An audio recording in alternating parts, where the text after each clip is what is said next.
The Evil Within is a third-person survival horror action game developed by Tango Gameworks and published by Bethesda. This game was directed by Resident Evil series creator Shinji Mikami and was released on October 14th for Generation 7 and 8 consoles, respectively, as well as PC, but fuck PC. The game centers on protagonist Sebastian Castellanos, as he is pulled through a disordered world full of nightmarish locations and horrid creatures. Played in a third-person perspective, players battle disfigured nightmarish enemies, including bosses, using guns and melee weapons, and progress through the level, avoiding traps and using stealth. Now, despite this game being directed by Resident Evil creator Shinji Mikami, you would expect me to love this game, and I've played it so many times considering the fact that Resident Evil is my favorite franchise of all time, but I actually have never played The Evil Within until today. So, what do I think? Starting with the positives, this game has an atmosphere like no other. This is a really creepy looking game. There are some moments in the game where it just goes completely black, and you can't really see anything other than what's in front of you with your little rinky-dink flashlight, and it is intense. It is pretty creepy, and there are some moments that actually gave me chills down my spine. I really enjoyed the gameplay of The Evil Within. I liked how I could either fight the enemies head-on if I wanted to, or I could conserve ammo and kill them stealthily. And I thought both were really interesting, and I could definitely go back and see how I could do things differently. I like games like that. This game has several enemy types, and all of them are gross and unique, and I loved it.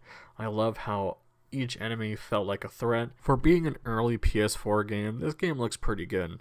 You could probably look at this game and say, it kind of looks like it was made for the 360, but I think the PS4 version looks pretty damn good, and I'm sure the Xbox One version looks sick. I mentioned earlier that this game has a great atmosphere, and the best thing about having a great atmosphere is great sound quality.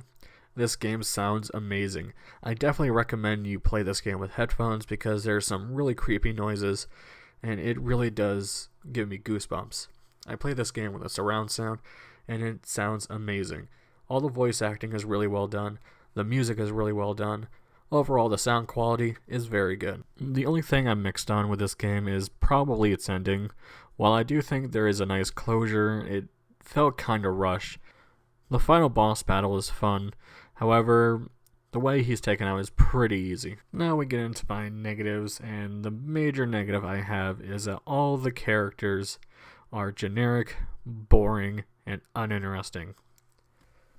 Aside from one character named Joseph, the rest of the cast, I could care less. The main character, stoic as hell, no personality, and is just the main character because, well, he's the main character. Also, as I mentioned, while I do like the different enemies that we get in this game, some of them are just one and done. And I feel like the ones that show early up in this game were the coolest ones, and you don't get to see them ever again. Another negative that I have with this game is the shift in tone towards the end. While in the beginning it's definitely survival horror where you have to hoard your ammo and conserve it and use it wisely, I felt like in the second half of the game where things start to light up, it definitely turns into an action game. Now it's not a problem, you can have action elements into a survival horror game, but I preferred the first half with the main thing being about stealth and planning your attacks. Towards the second half, I didn't have any problem mowing down the enemies. Overall, though, I can forgive the negatives that I have with this game, because I really enjoyed The Evil Within. Sure, yeah, the characters aren't really interesting, and the change in tone is pretty jarring, and I wasn't a fan of it. I still had fun. I do think the story is very interesting, and the final boss and the enemy Ruvik that you fight is very interesting, and I would like to go more into this world. Hopefully in the second game, the characters start to develop a bit more and have a bit more emotion going on, especially with Sebastian. But even if we didn't get that in this first game, it's okay. I really enjoyed it, and I'm surprised that I didn't play it earlier on when this game came out. I don't know why I never played it. It just never happened. But if you haven't played The Evil Within, I highly recommend it. It's a fun game, and It has some really creepy elements that I still get chills thinking about it. It's such a cool game. Big thanks to Miasma Senpai, Warpbait, and My Name is Doofy for supporting me on Patreon. You guys are awesome. And if you want to support my Patreon, the link is down in the description below. You can pick any anime or game for me to review. It's going to be a fun time if you decide to.